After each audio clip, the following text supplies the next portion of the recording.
신앙생활을 하면서 여러분들이 혹시 종종 천년왕국이라는 그런 말을 들어보신 경험 있으실 거예요. 특별히 종말론에 좀 관심이 있어서 종말에 대한 책을 읽었다든지 또 그러한 설교나 그런 세미나를 들었던 분들은 이 천년왕국이라는 이야기를 많이 들으셨을 것입니다. 오늘 본문에 바로 이 요한계시록 20장에 천년왕국에 대한 내용이 설명되고 있습니다. 이 20장에는 천년왕국뿐만 아니라 우리가 앞에 나왔었죠. 용이라고 하는 이제 옛뱀이라고 하기도 하고 마귀라고 하기도 한 또 사탄, 그건 사탄이죠. 사탄의 그 멸망의 내용도 이 20장에 나오고 있고요.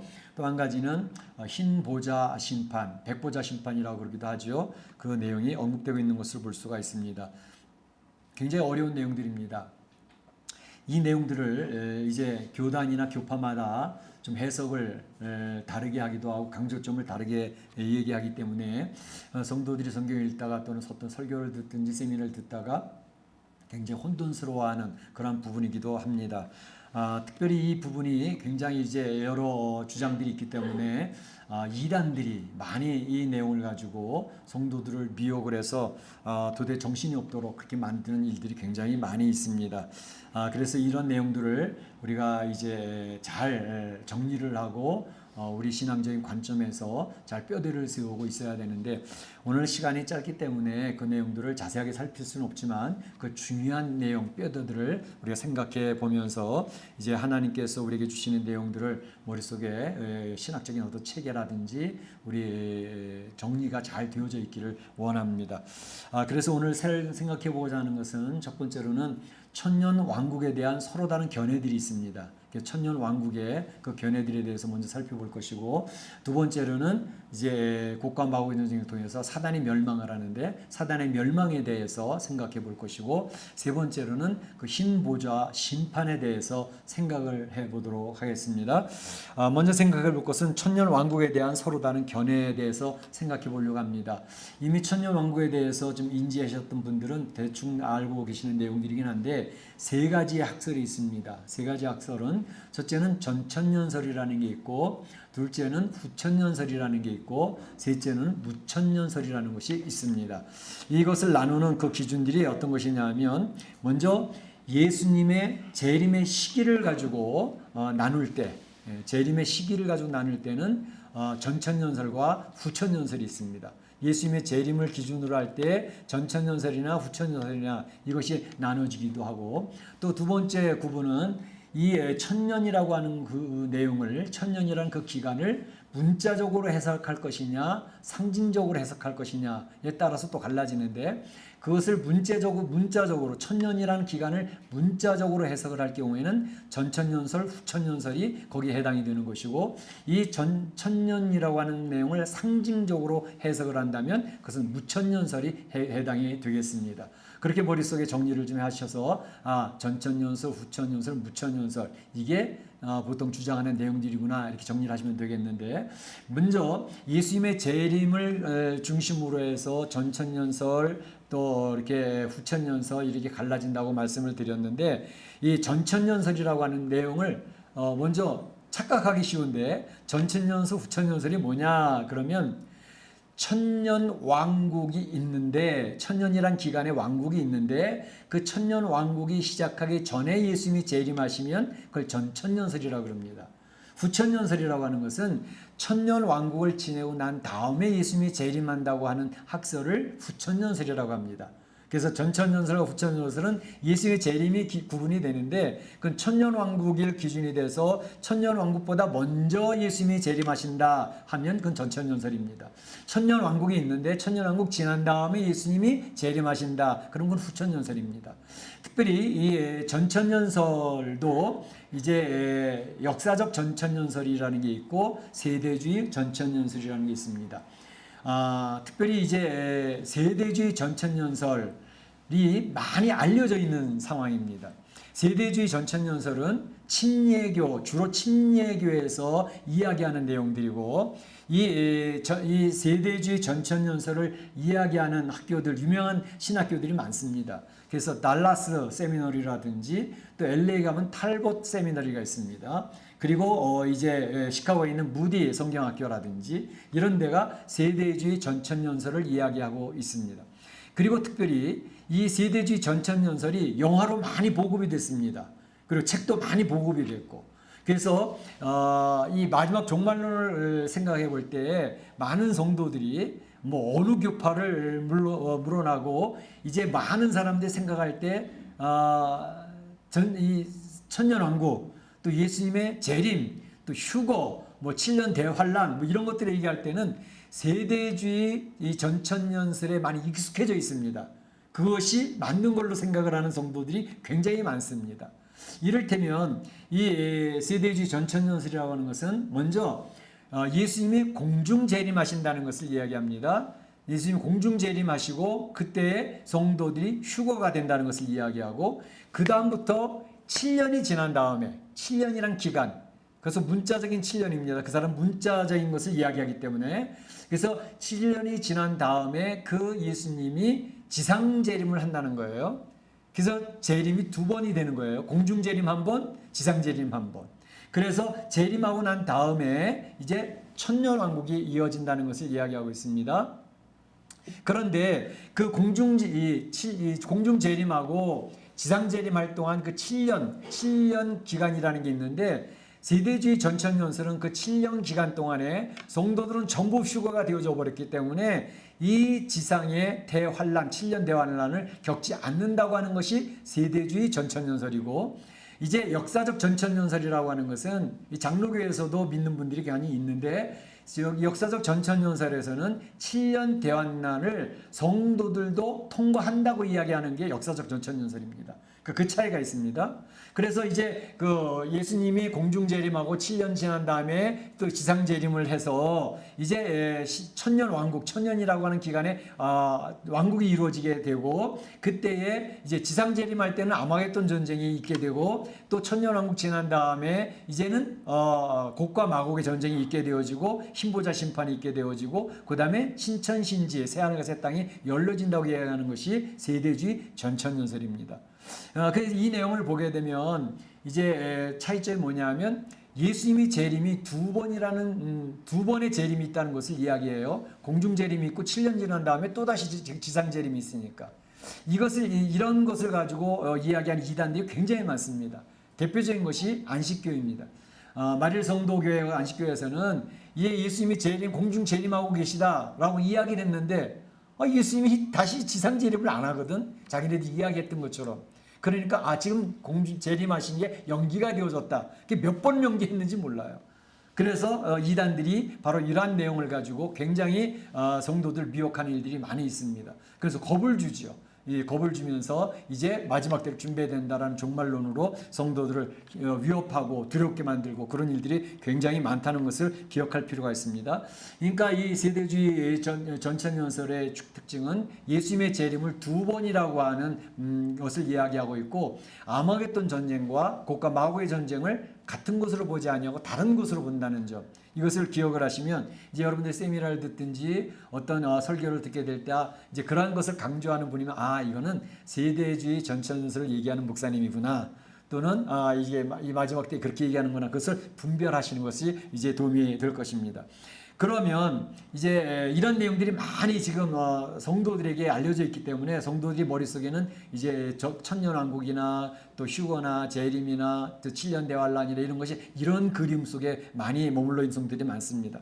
그런가 하면 이제 이 천년을 문자적으로 해석하는 것과 상징적으로 해석하는 것 따라서 이제 달라진다고 얘기했죠. 문자적으로 해석하는 그런 천년 왕국은 전천연설과 후천연설이 있다고 말씀을 드렸습니다. 후천연설에 대해서는 그렇게 설명을 많이 할 필요가 없습니다. 그건 거의 이제 이단식 얘기 되기 때문에. 그 다음에 이제 무천연설이라고 하는 것은 이 천년이라는 기간을 우리가 생각하는 1년, 2년, 3년, 그래서 100년, 500년, 1000년, 이렇게 문자적으로 보는 게 아니고, 이 천년이라는 기간은 이 요한계시록에서 요한계시록 해석이 대부분 상징적인 해석으로 되어져 있기 때문에 천년이라는 기간을 이제 상징적으로 해석을 하는 것입니다.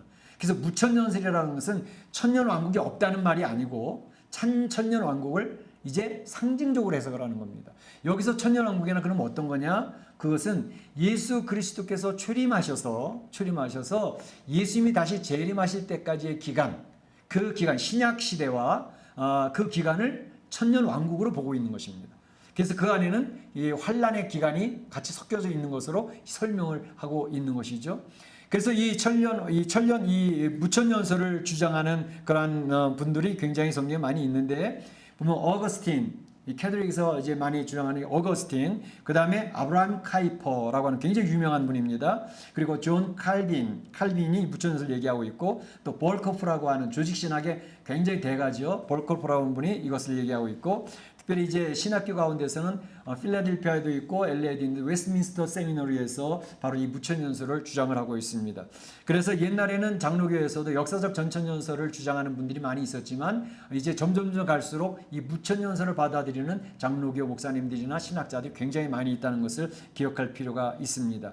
여기서 이 천년이라고 하는 것은 이제 주님이 초림하셔서 재림하셨기 때문에, 주님이 초림하실 때 이미 하나님의 나라 왕국이 시작되어졌다는 것을 이야기하고 있고, 예수님이 이제 승천하셔서 이제 올라가는 그것을 이제 이 지상에 하나님의 나라가 이루어져 가고 있다. 그래서 already라는 말을 쓰고 있고, 그렇지만 완전한 하나님의 나라 이루어진 것은 아니다. 그래서 not yet, already or not yet 이렇게 얘기를 설명하고 있습니다.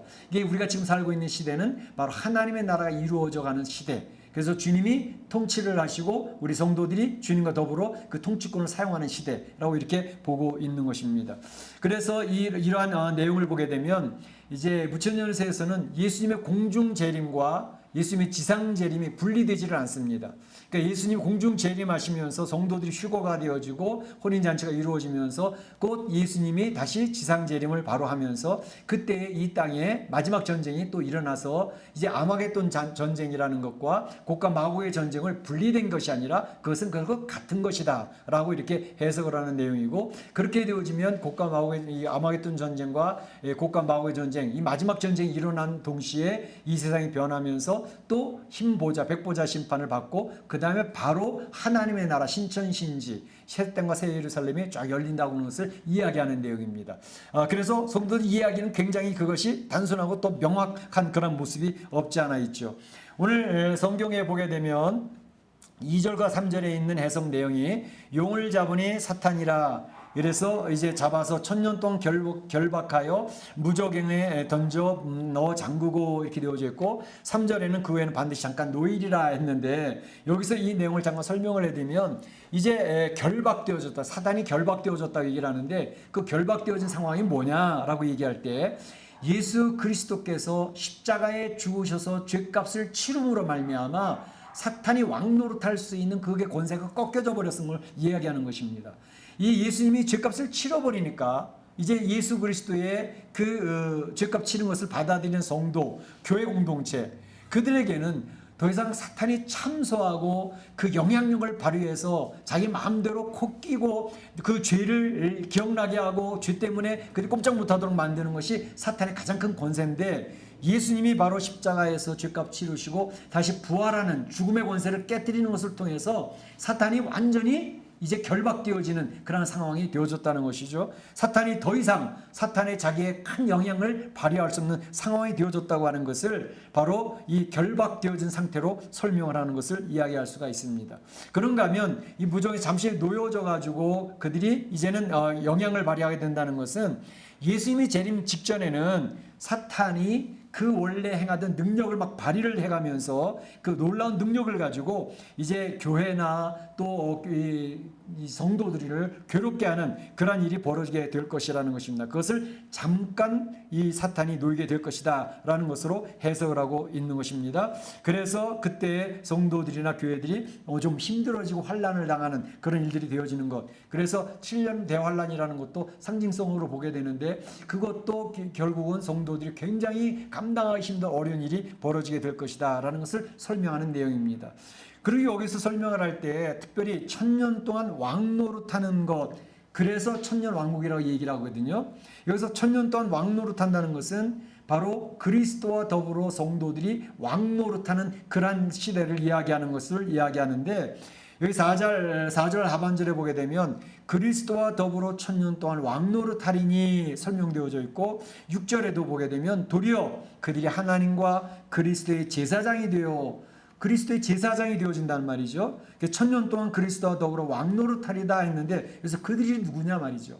왕노릇하는 그 예수님과 더불어 그리스도와 더불어 왕노릇하는 그들이 누군가라는 것이 설명되어져 있는데 4절 중반에 보면 이렇게 설명되어져 있습니다.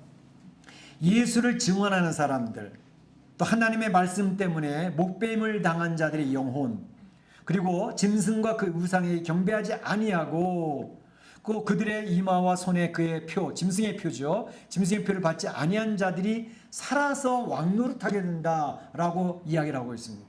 곧 성도들입니다. 성도들이 왕노릇한다는 것을 이야기하고 있습니다. 특별히 6절에 보게 되면 이 첫째 부활에 참여하는 자들이 복이 있고 이제 거룩하도다 이렇게 얘기했는데 첫째 부활이 무엇이냐?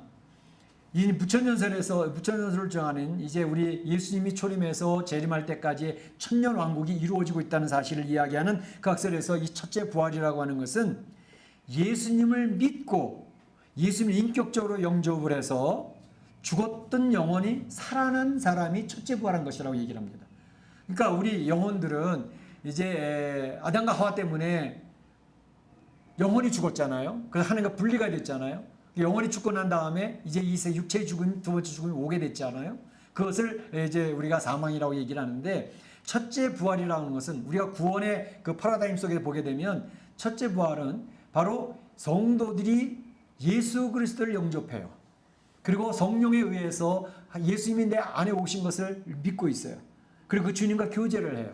그래서 그 사람들 영혼이 먼저 살아나고 그 다음에 두 번째 나중에 예수님이 재림하실 때 두 번째 부활하는 이걸 통해서 둘째 부활이 이루어지게 되는 것이거든요. 그러니까 바로 여기서 첫째 부활이라고 하는 것은 이제 우리 성도들이 성령으로 말미암아 하나님과 다시 연결되어져서 살아나는 생명이 되어진 것을 첫째 부활이라고 얘기합니다. 둘째 부활이라는 것은 예수님이 재림할 때 육체가 부활하는 것을 둘째 부활이라고 보고 있는 것입니다. 그래서 그러한 내용으로 보게 될 때에 오늘 하나님께서 이야기하시는 것은 성도들이라는 존재는 바로 예수님과 더불어 이 세상에서 이제 주님의 통치권을 같이 하는 통치의 리더십을 갖게 된 그런 존재라는 사실을 이야기합니다. 늘 말씀드렸던 것처럼 베드로전서 2장 9절에서 그렇게 얘기를 하고 있죠. 2장 9절에서 너희는 베드로가 성도들에게 선언하는 것은 너희는 왕같은 제사장이라고 선언하고 있죠. 성도들은 이미 왕같은 제사장으로서 그리스도와 더불어 이 세상을 통치하는 그런 리더십을 부여받은 자들이라는 사실을 베드로는 강조해서 알려주고 있는 것을 볼 수가 있습니다. 그래서 6절에서 얘기했던 것처럼 그들이 하나님과 그리스도의 제사장이 되어 그랬잖아요. 우리 성도들은 제사장의 직분도 있고 왕같은 직분도 있습니다. 그래서 이 세상에서 왕같은 통치권, 그 리더십을 가지고 그리스도와 더불어 세상을 주관해 나가는 사람들이다라는 것입니다. 그래서 우리 성도들이 이러한 자부심을 가질 필요가 있습니다. 우리는 세상의 사람들에 의해서 통치받는 존재가 아니고 이 세상을 예수님의 놀라운 능력을 덧입어서 세상을 이끌어 나가야 되는, 이 세상을 통치하는 그런 통치권을 받은 존재라는 사실을 믿으시기를 주의 이름으로 축원합니다. 축복합니다. 그런데 우리가 왕 같은 제사장을 할 때 그 왕권은 어떤 왕권이냐? 우리가 보통 왕권 그렇게 하면 왕 그러면 대통령 그러면 생각할 때 무슨 생각이 드느냐 하면 어떤 큰 막강한 권세를 가지고 그리고 뭐 어떤 지시를 하면서 억압을 하며 그의 통치권을 사용하는 사람들을 머릿속에 먼저 그립니다. 이 세상의 통치자들이 그렇게 하니까. 그런데 왕 같은 제사장이라 할 때 성도들의 그 왕권은, 통치권은 어떤 것이냐? 예수님이 행했던 통치권과 흡사합니다. 예수님의 통치권은 어떻게 했죠? 십자가에 끌려가잖아요. 이 세상 통치자에 의해서 따귀를 맞고 채찍을 맞고 죄인처럼 죽잖아요. 그렇게 섬김을 통해서 바로 예수님이 왕권을 행사하는데 예수님 십자가에 돌아가신 그 왕권을 통해서 그 예수님이 온 우주 만물 모든 인생에게 이제 그들이 예수님 무릎 앞에 무릎 꿇는 그런 왕권이 드러나게 되잖아요. 그것과 똑같습니다. 성도들이 여기서 왕권을 행사한다는 것은 이제 내가 권세를 가지고 그 통치권을 가지고 이제 지시하고 내가 꼼짝도 못하게 만들고 하는 그런 힘의 억압을 얘기하는 왕권이 아닙니다. 성도들의 왕권은 제사장직이라 그랬잖아요. 제사장이 뭐예요? 섬기는 직이잖아요. 그렇죠? 예수님은 자기 몸을 화목제물로 제사장에 대해서 십자가에 들이셨잖아요. 마찬가지로 성도들의 왕권은 이 세상을 섬기는 것으로 나타납니다. 이 세상을 위해서 희생하는 것으로 나타납니다. 희생하고 섬기고 그러는데 그 지도력이, 그 리더십이 많은 사람들을 영향을 미쳐요. 선한 영향력을 미쳐요. 많은 사람들이 그들 앞에 머리를 숙여요. 그들을 존중을 해요. 그 왕권 리더십이 살아나는 거예요. 바로 이것이 예수님이 보여줬던 리더십과 같은 리더십입니다. 성도들이 이 세상의 통치권을 행사하고 왕권을, 리더십을 행사하는 것은 섬기고 희생하고 다른 사람에 선한 영향력을 주면서 하나님 나라를 확장해 나가는 사람들이 성도들의 왕권인 줄로 믿습니다. 그래서 우리 성도들은 마음에 자부심을 가지십시오. 아, 나는 왕 같은 존재다. 예수님이 행하셨던 것처럼 그렇게 섬기고 희생하고 이 세상에 선한 영향력을 미치는 그런 통치력을, 리더십을 행사하는 존재라는 사실을 기억을 하고 이 천년 왕국에 하나님의 놀라운 은혜를 누리시기를 주의 이름으로 축원합니다. 두 번째로 생각할 것은 사탄의 멸망입니다. 곡과 마곡의 전쟁을 통해서 사탄이 멸망하는 것을 이야기하고 있습니다. 7절에 보게 되면 천년이 참에 사탄이 그 옥에서 놓여 이렇게 얘기하고 있습니다. 이제 이 사탄의 멸망은 사탄이 이제 주체가 이제 사탄이 십자가의 죽음과 부활을 통해서 사탄의 척추가 부러졌거든요. 자기가 할 수 있는 가장 강력한 것은 죽음이라는 것을 내세우면서 그 코를 꿰가지고 꼼짝 못하게 끌고 가는 거였거든요. 근데 성도들은 더 이상 죽음을 두려워하지 않아요. 죽음에 대해서 죄에 대한 책임을 져야 된다는 것에 면책됐다는 사실을 알기 때문에 사탄에 와서 칼을 들이대고 협박을 하고 미혹을 하더라도 그래? 네가 나 죽일 수 있다고? 죽여봐. 난 죽어도 괜찮아. 하니까 더 이상 사탄의 통치력이, 영향력이 미치질 않아요. 성도들에게는, 교회에게는. 그래서 이 죽음의 문제를 해결받은 성도들은 무서운 사람들입니다. 교회 공동체는 강력한 그런 공동체가 되는 것입니다. 그런데 바로 이 사탄이 이렇게 영향력을 잃었는데 예수님 재림 직전에는 잠깐 하나님이 그 영향력을 회복시켜줘요. 무저갱에서 풀려난다 그랬잖아요. 잠깐 나와가지고는 예수님 재림 직전에는 바로 이 세상을 쥐고 흔들어요. 성도들을 쥐고 흔들어요. 교회 공동체를 쥐고 흔들어요. 그래서 그 흔드는 작업이 뭘까? 진짜와 가짜를 가려내기 위한 작업입니다. 키질을 한다 그러잖아요. 키질을 왜 해요? 알곡과 가라지를 가르기 위한 하나의 작업입니다. 그래서 예수님 재림 직전에는 이런 환난, 불같은 환난과 시험을 통해서 진짜로 죽음을 무릅쓰고 예수님의 손을 붙들고 끝까지 나갈 사람이냐, 아니면 나가다 너무 힘들어서 안 되겠어, 하나님 나 다음에 믿을게요. 지금은 excuse, 지금은 좀 용서해 주세요. 지금 내가 우선 살아야 되잖아요. 내 가족을 살려야 되잖아요. 그러니까 요번에는 좀 제가 다음에 잘 믿을게요. 그리고 피해버린단 말이에요. 그건 하나님 중심이 아니라 자기 중심이기 때문에 그래요. 내 이익이 걸려있기 때문에.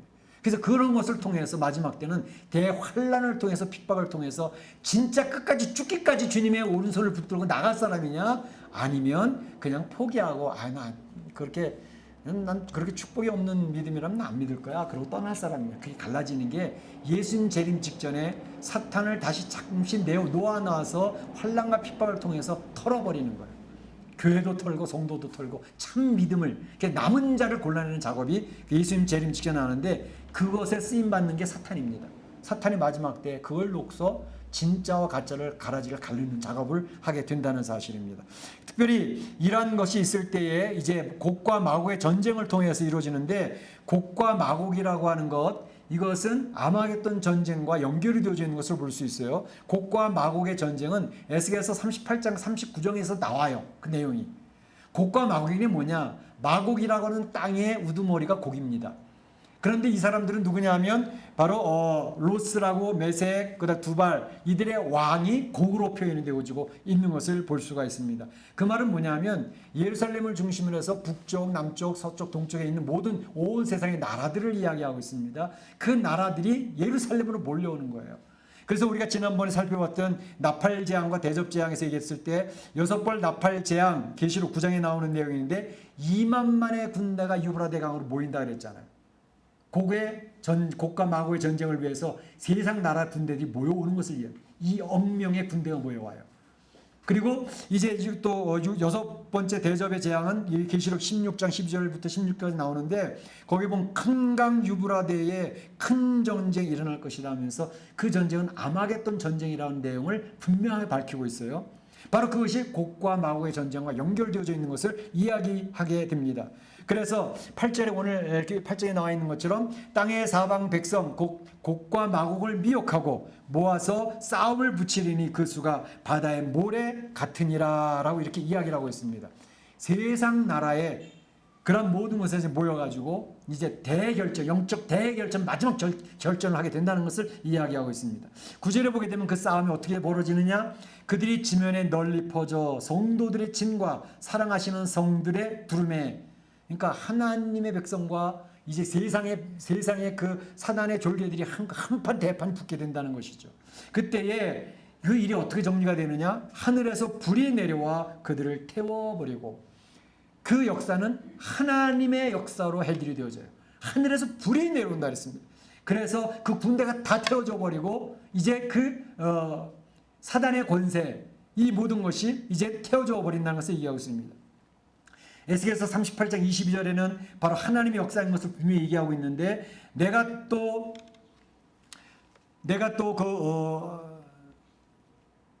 글씨를 작게 써가지고 내가 또 그 사방에 피로 그를 심판하며 또 이제 쏟아지는 폭우와 큰 화염으로 이제 불과 유황으로 그와 포도주와 그와 함께 있는 많은 백성에게 비를 내리듯 하리라 그랬습니다. 폭풍우와 불과 유황으로 하나님께서 그것을 다 멸해 버릴 것이라는 사실을 에스겔 38장 22절에 이야기를 하고 있습니다. 그래서 그 결과는 어떻게 되느냐? 오늘 10절에 나와 있는 것처럼 그들이 미혹하는 마귀가 불과 유황못에 던져지리니 이렇습니다. 마귀, 사탄, 용, 타락한 천사가 사탄이잖아요. 그 사탄이 쥐고 흔들었던 것을 이제 불과 유황못에 던져버리겠다라고 얘기했습니다. 그 유황못에는 짐승도 있고 거짓 선지자도 있어서 세세토록 밤낮 괴로움을 받으리라, 이렇게 이야기하고 있는 것을 볼 수가 있습니다. 여러분, 지금 이제 우리 요한계시록 쭉 보면서 설명드렸던 내용이 뭐예요? 이 세상 큰 음녀 바벨론의 권세가 얼마나 대단했습니까? 성도들이 꼼짝 못하도록 그 큰 권세를 가지고 협박을 하고 또 미혹을 하고, 그러면서 666의 표를 주면서 너 우상 앞에 절하지 않으면 너와 내 자녀들이 먹고 살 수가 없어. 그 짐승의 표를 나눠주잖아요. 그 짐승의 표를 받는 사람들이 있단 말이죠. 나 교회 나갔어도 지금 먹고 사는 게 더 급하기 때문에, 이게 우선이기 때문에 걔네 그 세상 나라의 말을 좀 들을 거야. 그러고 따라간다는 것이잖아요. 그런데 바로 이렇게 놀라운 권세와 막강한 힘을 가지고 성도들을 협박을 하고 성도들을 흔들고 교회를 무너뜨리고 가정을 파괴하고 국가를 파괴하고 세상의 모든 상식을 파괴하는 이러한 사단의 역사가 강력하게 임하게 될 것인데, 그 성도들은 그러한 것들 때문에 죄 앞에 무릎 꿇고 죄책감을 가지고 힘들어하고 그러면서 어려운 그러한 것들, 이러한 것이 이제 정리가 되어진다는 것을 이야기합니다. 그게 최고의 우두머리 사탄, 그에 뒤따르는 적그리스도, 그리고 그러한 거짓을 통해서 성도들을 미혹을 하고 성도 우상 숭배하게 만들었던 거짓 선지자, 거짓 영, 이 모든 것이 이 한순간에 완전히 멸망되어지는 사실을 오늘 성경에서 선포하고 있습니다. 할렐루야! 아멘. 할렐루야! 아멘.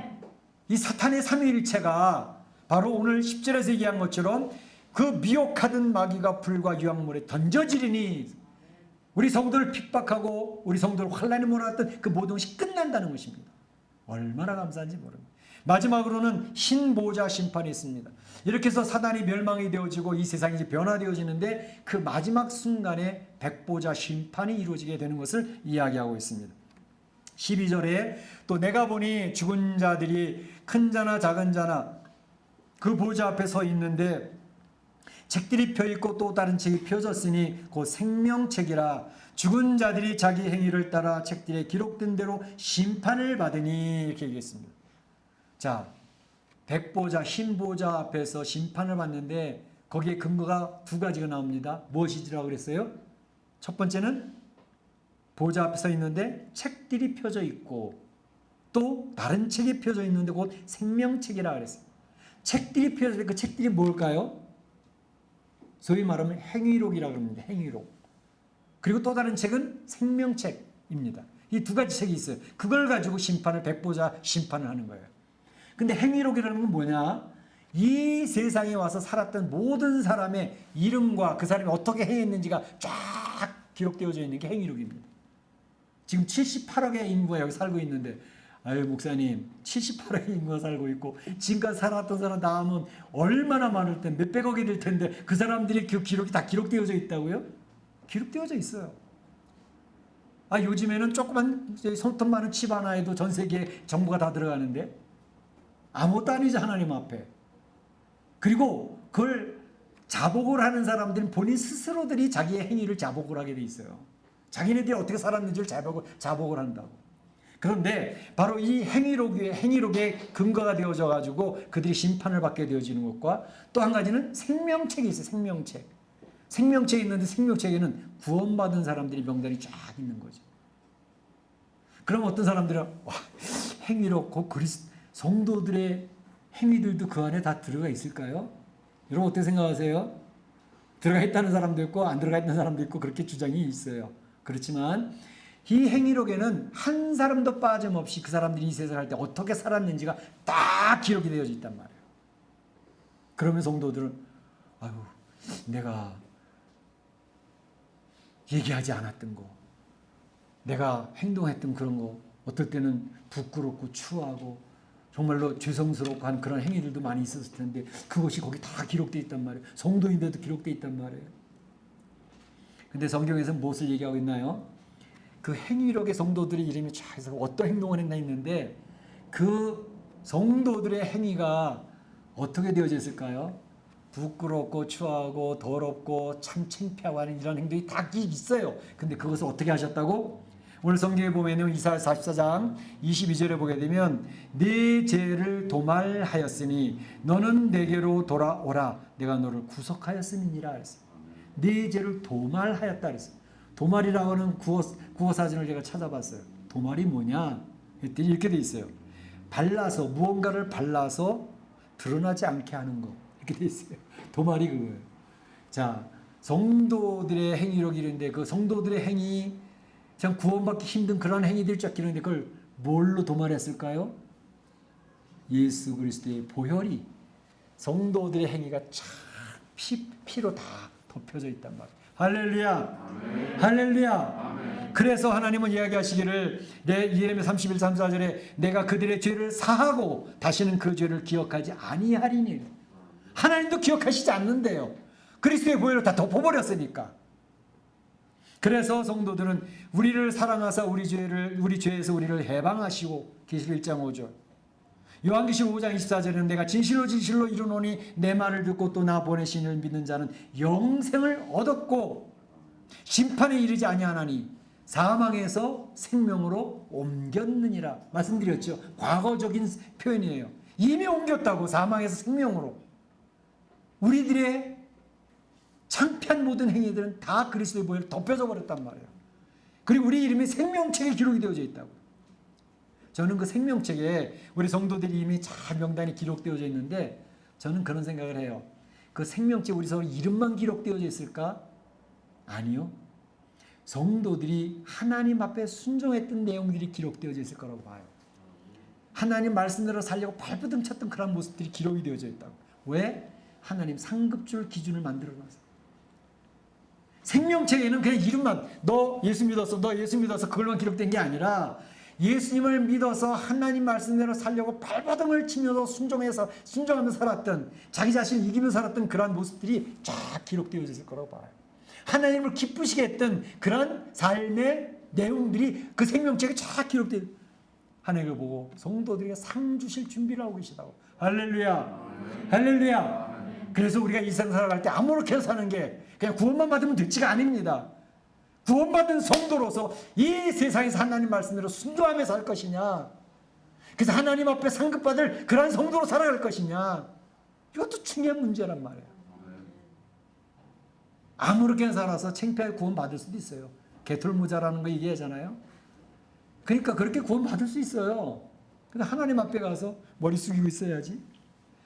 그런데 하나님 앞에서 그 어려움을 이겨내고 힘든 걸 이겨내고 교회를 걸머지고 막 짤짤짤짤 매면서 그 걸음 이겨나갔던 그런 모습들을 하나님 기억하신단 말이에요.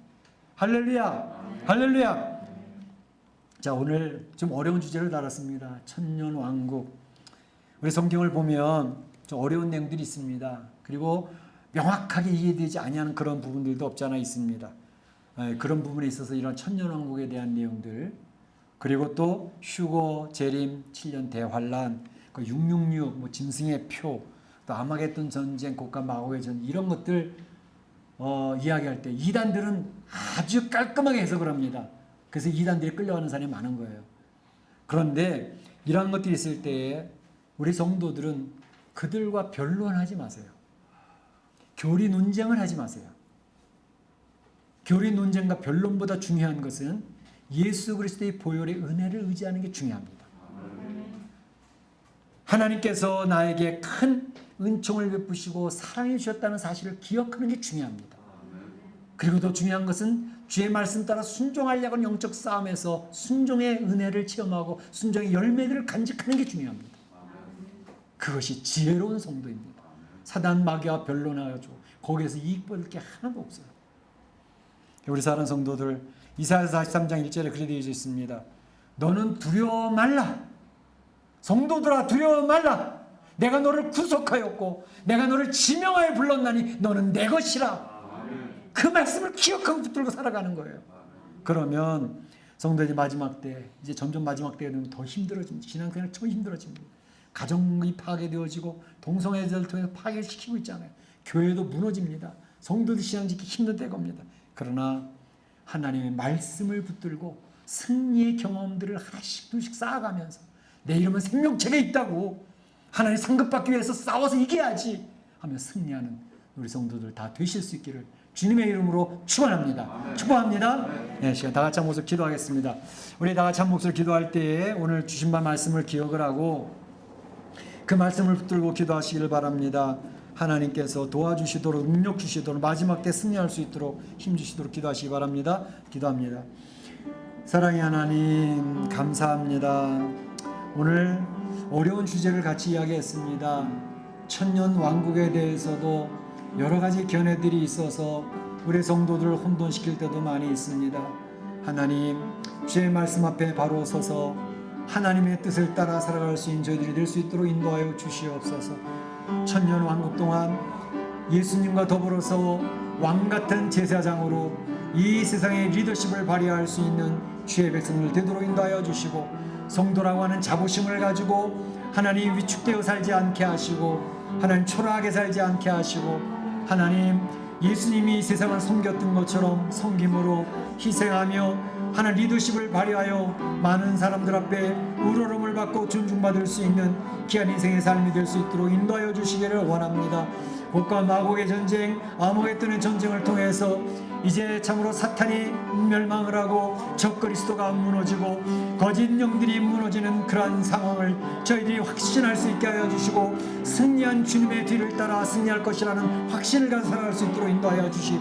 이제 하나님 아버지, 흰 보좌 앞에, 백보좌 앞에 가서 하나님 앞에 심판을 받고 주님 앞에 우리가 판단을 받게 될 때에 아버지 하나님, 우리의 참으로 추하고 더럽고 기억하기 힘든 이런 모든 것은 그리스도의 보혈로 다 덮여졌다는 확신을 가지며 내 모든 죄가 도말되어졌다는 사실을 기억을 하고, 이제 하나님 모든 내 죄가 사여져서 하나님이 더 이상 기억하지도 않는다는 사실을 기억을 하고, 하나님 아버지 안에서 하나님이 지명하여 불렀나니 너는 내 것이라 말씀하신 것처럼 주님의 자녀답게 주님의 소유권으로 이제 하나님 아버지 이름을 의지하고 이 세상 살아갈 동안 승리하는 백성 될 수 있도록 역사하여 주시옵소서.